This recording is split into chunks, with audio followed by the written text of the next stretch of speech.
Graça e paz, irmãos. Bom dia. Vamos ao livro de Eclesiastes. Hoje, irmãos, estarei pregando agora pela manhã e também à noite. Então, eu fiz uma pequena inversão de ordem por causa do nosso tempo do culto matutino e noturno. E nós veremos agora pela manhã, capítulo 11, a partir do verso 7 até o verso 10. E à noite nós veremos os versículos anteriores do mesmo capítulo. Então agora, Eclesiastes capítulo 11, verso 7. A palavra do Senhor diz assim: Doce é a luz e agradável aos olhos ver o sol. Ainda que o homem viva muitos anos, regozije-se em todos eles. Contudo, deve lembrar-se de que há dias de trevas, porque serão muitos. Tudo quanto sucede é vaidade. Alegra-te, jovem, na tua juventude, e recreie-se o teu coração nos dias da tua mocidade. Anda pelos caminhos que satisfazem ao teu coração e agradam aos teus olhos. Sabe, porém, que de todas estas coisas Deus te pedirá contas. Afasta, pois, do teu coração o desgosto e remove da tua carne a dor, porque a juventude e a primavera da vida são vaidade. Até aqui, vamos ao Senhor em oração. Santíssimo Deus, nós louvamos e bendizemos o teu nome nesta manhã, de coração agradecidos, ó Pai, pela salvação em Cristo Jesus, pela comunhão dos santos, ó Pai, e pela tua santa, inerrante e suficiente palavra que o Senhor nos revelou, trazendo-nos a tua vontade, o teu entendimento, a tua sabedoria. Nós nos apresentamos juntos, ó Pai, diante da tua presença, pedindo que o Senhor fale conosco e nos instrua, nos dirigindo os passos, ó Pai, e o coração. É assim que nós oramos em nome de Jesus. Amém. As crianças, os adolescentes, os jovens mais novos, não têm muitas preocupações com os boletos para pagar, né? A gente pode aí perguntar para os mais novinhos sobre essa discussão do ICMS, se o IPTU desse ano já está pago, se tem IPVA para pagar, e eles provavelmente não saberão muito bem do que a gente está falando. Os mais novinhos também não precisam ficar discutindo muito as suas relações. Eles brincam e de repente eles brigam e já são amigos de novo, e sem muito tempo para ficar discutindo a relação. Eles não estão muito preocupados com a eleição presidencial desse ano ou com a guerra na Rússia. Eles simplesmente estão vivendo a vida.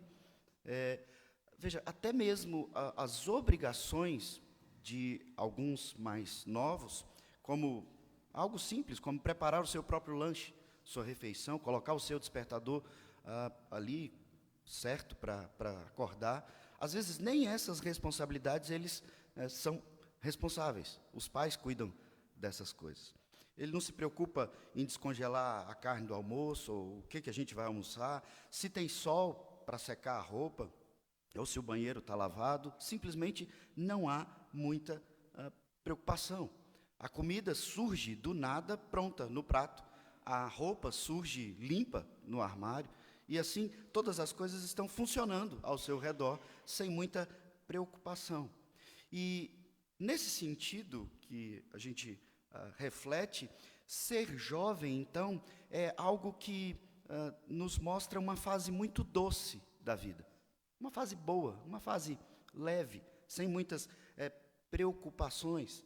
Então, todos os dias da nossa juventude, eles são como dias claros, ensolarados, alegres. Não há muitos dias nublados, chuvosos, tristes, como há para aqueles que vão amadurecendo e enfrentando as responsabilidades e as dificuldades da vida. E isso é algo que todos nós aqui concordamos e bem sabemos, e Salomão não poderia terminar o seu livro sem nos levar com ele a refletir sobre essa verdade que é tão comum para todos nós. E nós costumeiramente falamos para os jovens: aproveite Aproveite enquanto você não tem boleto para pagar. E Salomão, então, no seu tempo, ele observa com toda a sabedoria essa verdade e ele também traz essa palavra de alerta para que os jovens entendam isso.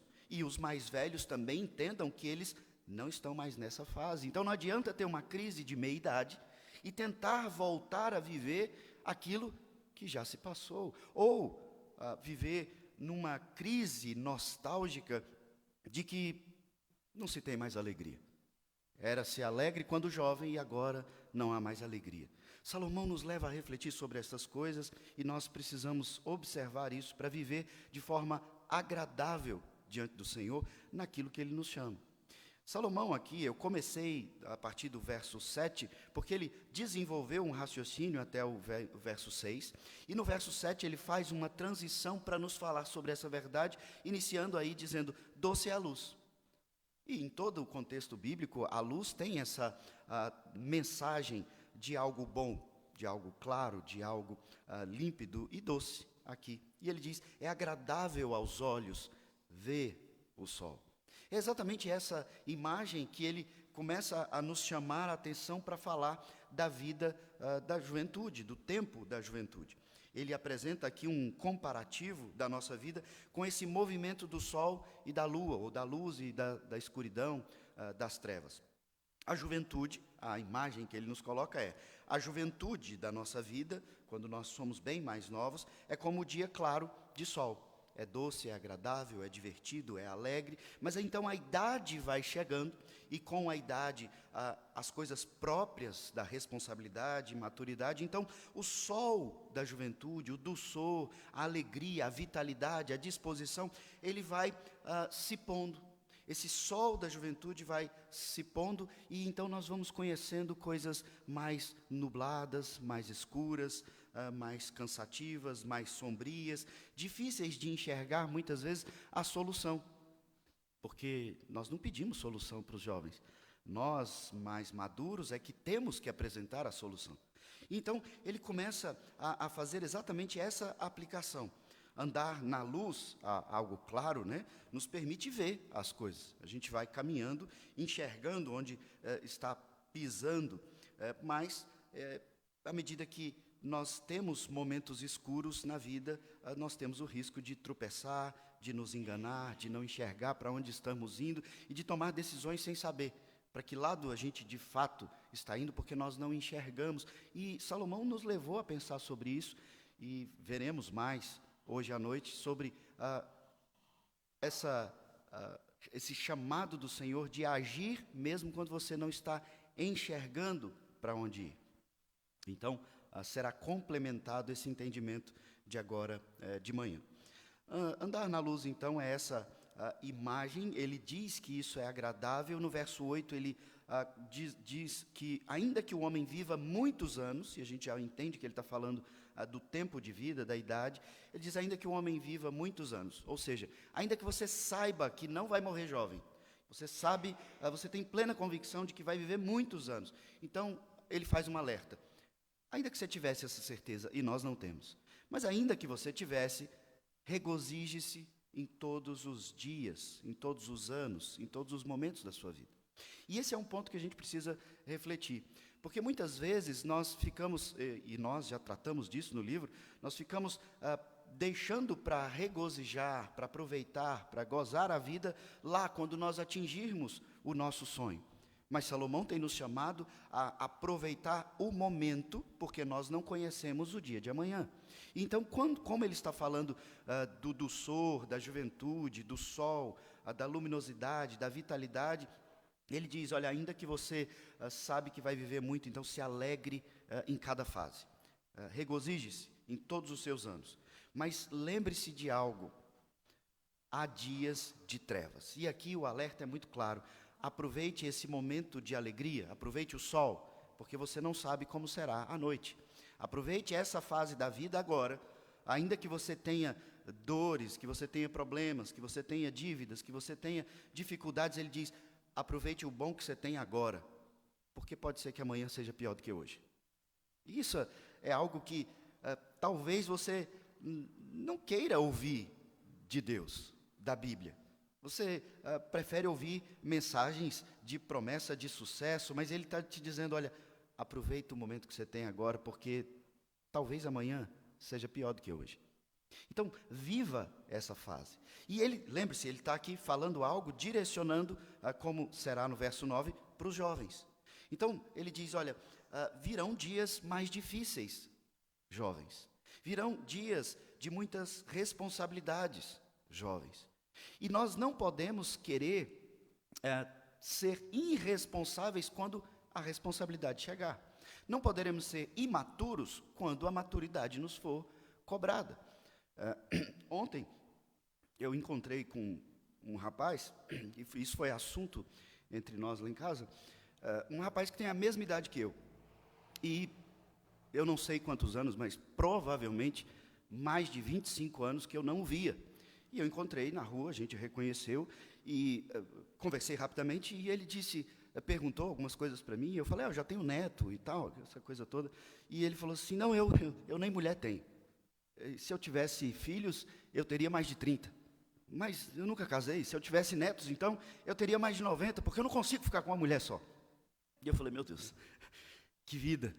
E de alguma maneira, ele estava tentando mostrar que a vida dele era muito divertida.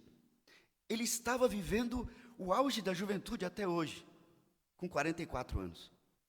E eu falei, que triste. Não para ele, né? Mas eu pensei, que triste.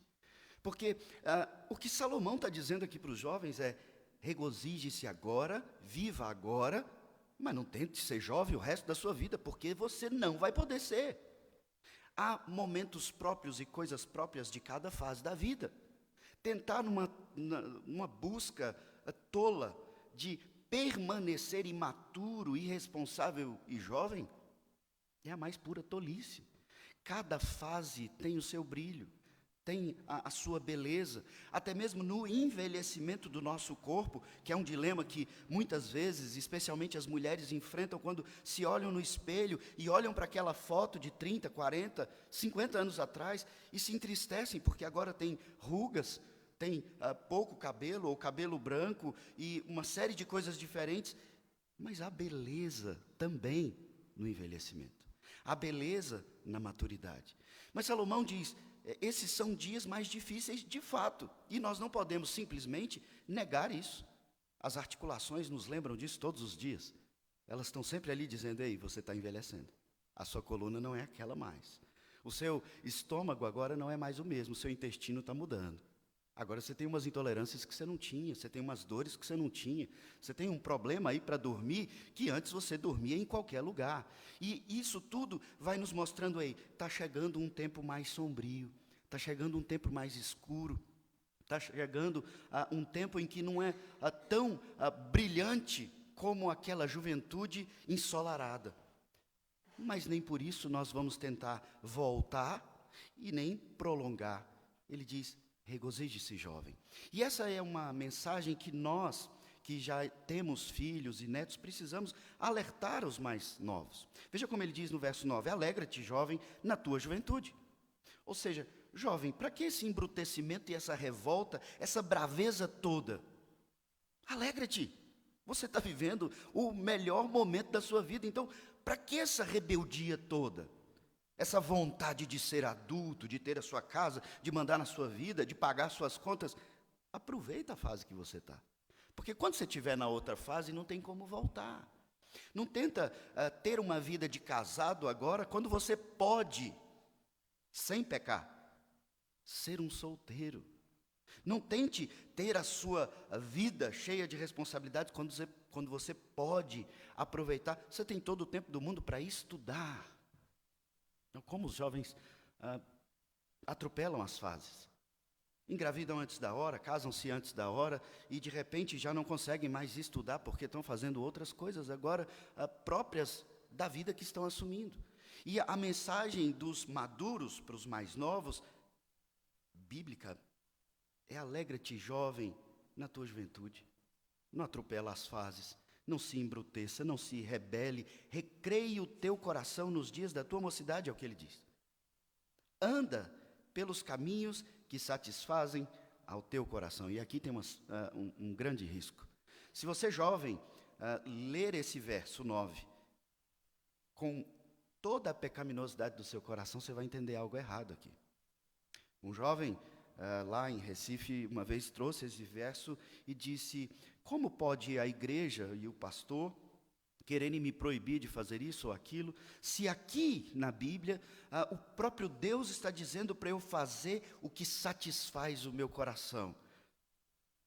É óbvio, né? Eu era só um seminarista, mas eu disse: você não leu nem para trás, nem para frente? Porque em seguida ele diz: sabe, porém, de que todas estas coisas Deus te pedirá conta. Não é porque o texto bíblico está dizendo para você se alegrar, satisfazer o seu coração, viver bem, alegre, aproveitar tudo, que você vai fazer tudo isso de forma pecaminosa. Não é isso. Veja, nós vamos prestar contas ao Senhor de todas as fases da nossa vida, mesmo que você seja uma criança. E as crianças aqui precisam entender isso. Crianças, você não é alguém de que Deus com quem Deus não se preocupa, ou quem Deus não vai pedir conta. Se você tem mentido, Deus vai te pedir conta disso. Se você tem enganado seus pais, Deus vai te pedir conta disso. E eu tenho alertado vocês, crianças, vocês têm agora uma obrigação que é estudar. E se você não faz isso com toda a sua dedicação, você está pecando. Você precisa aproveitar essa fase para fazer isso, porque você tem todo o tempo do mundo para fazer isso. Se seus pais têm condições de te pagar um curso de inglês ou de te dar tempo para você estudar, aproveite. E isso é aproveitar a sua mocidade. Porque vai chegar um tempo em que o sol vai começar a se pôr e você não vai poder mais fazer isso. Alegre-te, recreie-te, ande pelos caminhos da alegria que satisfazem o teu coração. Mas cada caminho que você trilhar, lembre-se, de todas as coisas, Deus te pedirá contas. Então, toda a lei de Deus e toda a vontade de Deus são completamente válidos para você, jovem. Muitos jovens se entregam ao sexo antes do casamento. Se entregam às coisas que entorpecem, as bebidas e drogas, pensando: não, mas depois eu conserto a minha vida, porque meu avô converteu com 90, meu tio se embriagou a vida inteira, traiu a família, e depois ele foi salvo. Entenda, há um preço muito caro a se pagar por tudo aquilo que nós fazemos, que está contrário à vontade de Deus. É consequência natural. Se é errado, se é pecado, biblicamente, você vai ter uma consequência negativa. Não importa se é pequenininho ou se é grandão. Se está contra a vontade de Deus, vai ter consequência. Então aproveite a sua vida, regozije-se, recreie-se, ande pelos caminhos da alegria, lembrando do Senhor. Afasta, ele diz no verso 9, do teu coração o desgosto, esse embrutecimento próprio, muitas vezes, de muitos adolescentes. Remove da tua carne essa dor, essa melancolia, essa coisa dos problemas de se relacionar, de querer estar só, porque pessoas pensam muito diferente de vocês. Adapte-se, viva, vá, busque se relacionar, porque você é muito mais flexível nessa fase da sua vida. É nessa fase que você tem toda uma facilidade para se relacionar. E se você não está conseguindo agora, depois o sol começa a se pôr e você começa a ficar mais inflexível. É agora que é a hora de se desgastar nesse sentido e de se abrir e de se aventurar, lembrando-se de que do Senhor, o Senhor lhe pedirá contas de tudo isso. Veja que esse texto, ele é um convite a viver a vida, a aproveitar a vida, mas ele é um grande convite que serve também como um grande lembrete. Se nós pudéssemos resumir aqui esses 4 versos em algo bem objetivo, aproveite a sua juventude, mas lembre-se do Senhor. Aproveite a sua juventude, mas lembre-se do Senhor. Simples assim, essa é a mensagem desses versos para nós. E algo que nós precisamos aplicar agora pela manhã, especialmente porque nós estamos diante da mesa posta da ceia do nosso Senhor.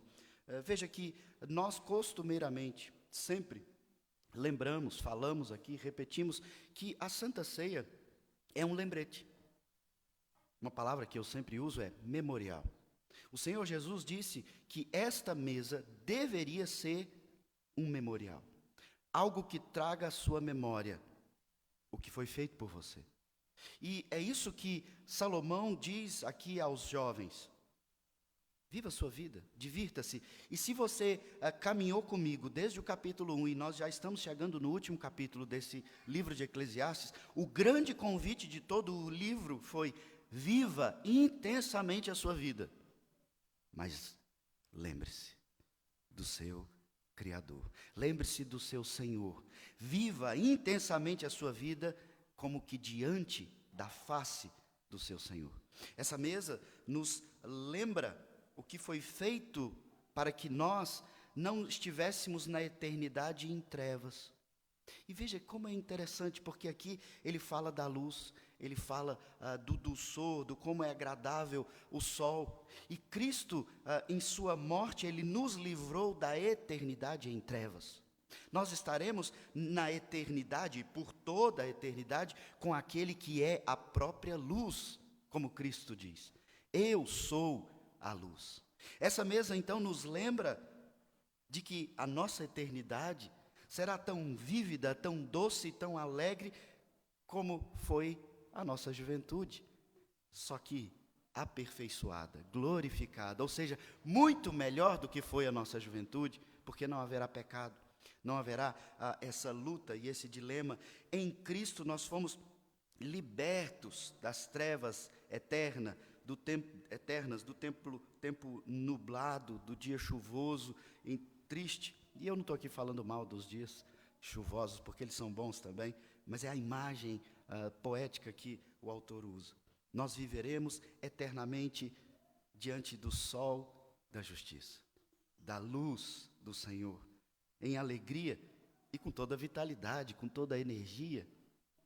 E tem um detalhe também: ainda que nós estejamos trabalhando, eu preciso voltar de onde eu comecei hoje. Eu acredito que na eternidade não vai ter ICMS, não vai ter IPTU, não vai ter IPVA. Nós vamos trabalhar porque é bom trabalhar. Mas nós não teremos essas lutas e essas preocupações que muitas vezes apertam o nosso coração e são postas sobre nós como algo pesado sobre as nossas costas.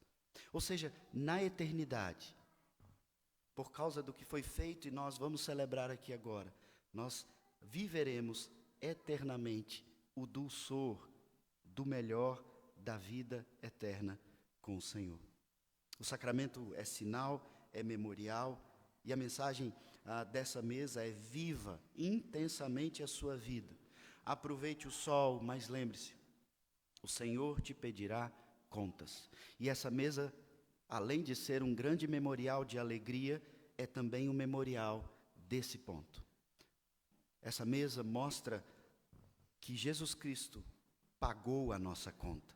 Mas o Senhor, então, nos chama a participar dessa mesa, sondando o nosso coração, porque Ele nos pedirá contas. Nós não devemos participar dessa mesa indignamente. Precisamos, diante da mesa, prestar contas ao Senhor de como nós temos vivido, o que tem satisfeito no nosso coração e quais os caminhos nós temos seguido.